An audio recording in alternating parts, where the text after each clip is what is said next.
আসসালামু আলাইকুম, কেমন আছো সবাই? আশা করি অনেক ভালো আছো। আজকে আমি এই যে তেলাপুয়া মাছ নিয়ে আসলাম। এটাকে লাইলন টিকাও বলা হয়। 1 কেজি মাছ এখানে আছে। আমি পাড়াতে কিনলাম এই মাছগুলো।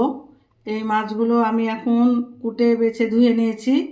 এখন আমি এই মাছগুলো ভাজবো, দিয়ে ভাজে মাছগুলোকে ভুনা করব। সাথে থাকো, কি করে মাছটা রান্না করি দেখো। মাছগুলো ভাজবো, লবণ দিয়ে দিলাম, হলুদ দিয়ে দিলাম,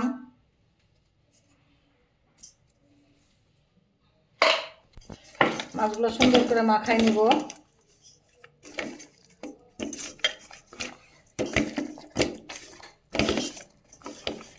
লালন টিকা মাছ, এই মাছগুলো যদি সুন্দর করে ভুনা করা হয় খুবই সুন্দর লাগে, কিন্তু মাছগুলো ভাজতে হবে। অনেকদিন পর আমি এই মাছটা পাড়াতে পেয়েছি, ওই জন্য আমি খুবই ভালো লাগলো। এই কারণে আমি মাছগুলো নিয়ে নিলাম। রান্না করব, সুন্দর করে ভুনা করব, মাছগুলো ভালো লাগবে খেতে। এখানে 1 কেজি মাছ আমি সবগুলাই রান্না করছি। বিকালবেলা একটু অরেঞ্জিয়ানরা আসবে, রাত্রে খেয়ে যাবে, এই জন্য মাছগুলো একটু থাকুক মাখানো। আমি এদিকে গ্যাসের চুলাটা অন করে দিলাম। কড়াইটা আমার গরম হয়ে গেছে, এখন আমি তেল দিয়ে দিব। এখন আমি একটা একটা করে মাছগুলো সুন্দর করে দিয়ে দিব। বিসমিল্লাহ।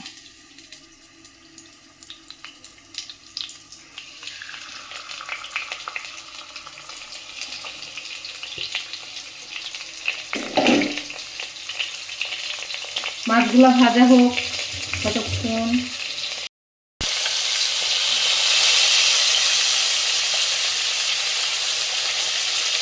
এক পাশ ভালো করে হয়ে গেছে, এবারে এই পাশটাও ভালো করে আমি ভেজে নেব। মাছগুলো আমার মচমচে করে ভাজা হয়ে গেছে, যে লাল লাল করে ভেজে নিয়েছি। তাজা টাটকা মাছ, এই জন্য এরকম হয়ে গেছে মাছগুলা।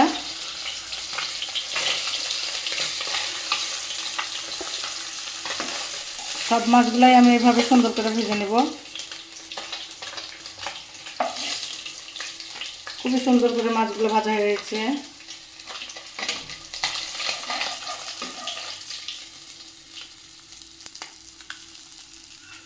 সব মাছ এইভাবেই আমি ভেজে নেব। যে বাকি মাছগুলো আমি এখন দিয়ে দিব। মাছের বাচ্চাগুলা ভাজলাম, এখন মাছগুলোকে ভাজবো।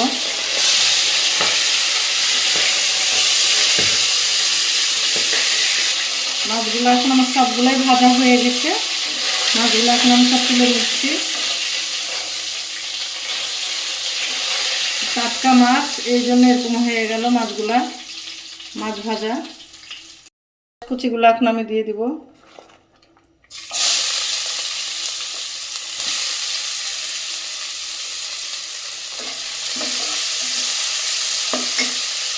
মাছ ভাজার তেলেই আমি কিন্তু মশলাটা কষাই নিব।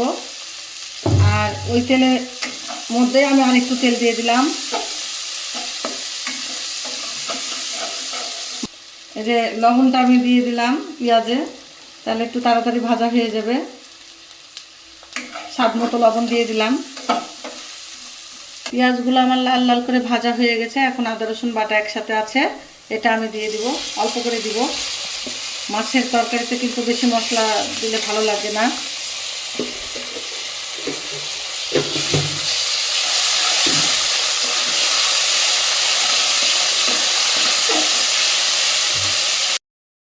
অল্প করে আমি পানি দিয়ে দিলাম মশলাতে, খুবই শব্দ হচ্ছে।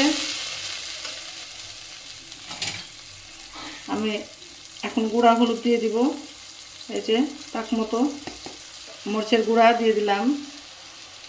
একটু ঝাল ঝাল করে ভুনা করব, ভালো লাগবে খেতে।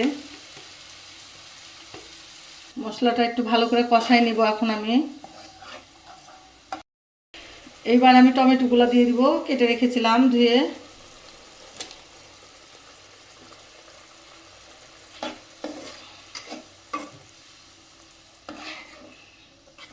জিরা ধনা গুঁড়া করে একসাথে রেখেছিলাম, সেটা আমি দিয়ে দিব এখনই। অল্প করে দিলাম। 1 কেজি মাছ, এই জন্য আমি একটু বেশি করেই দিব। জিরা ধনার গুঁড়াটা একটু দিলে ভালো লাগে।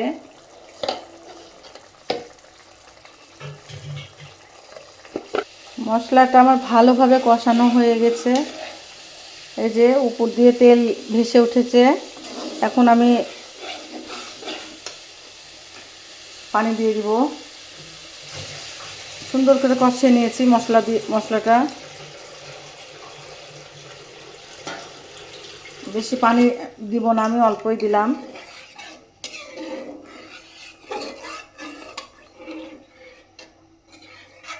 মাছগুলো আমি দিয়ে দিব সব সুন্দর করে, একটা একটা করে মাছগুলো আমি দিয়ে দিব। বিসমিল্লাহ।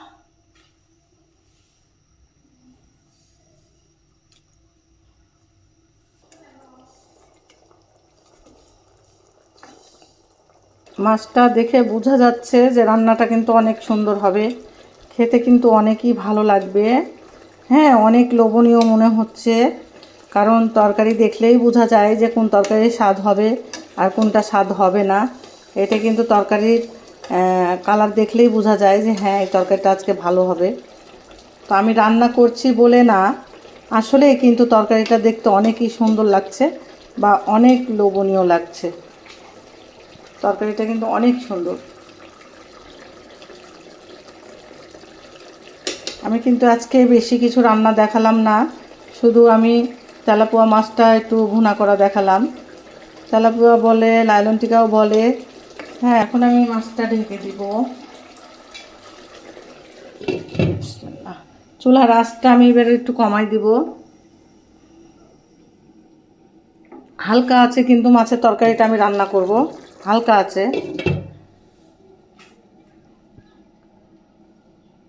আর কি বলবো, আমার চ্যানেলে যারা যারা নতুন দেখবা, অবশ্যই অবশ্যই করে তোমরা সাবস্ক্রাইব করে রাখবা চ্যানেলটা। তোমাদেরকে বারবার বলছি, আমি অনুরোধ করে বলছি, কারণ আমার ধরো নতুন চ্যানেল। হ্যাঁ, এই চ্যানেলটাকে তোমরা যারাই দেখবা নতুন, আমার রান্নার ভিডিও যদি ভালো লাগে তোমাদেরকে, অবশ্যই তোমরা সাবস্ক্রাইব করে রাখবা আর লাইক কমেন্ট করবা। মাছটা আমার রান্না করা হয়ে গেছে, গ্যাসের চুলাটা আমি অফ করে দিয়েছি। হ্যাঁ, এই তো মাছটা কিন্তু অনেক সুন্দর হয়েছে, অনেক লোভনীয় মনে হচ্ছে। হ্যাঁ, ভিডিওটা আমি এখানেই শেষ করলাম।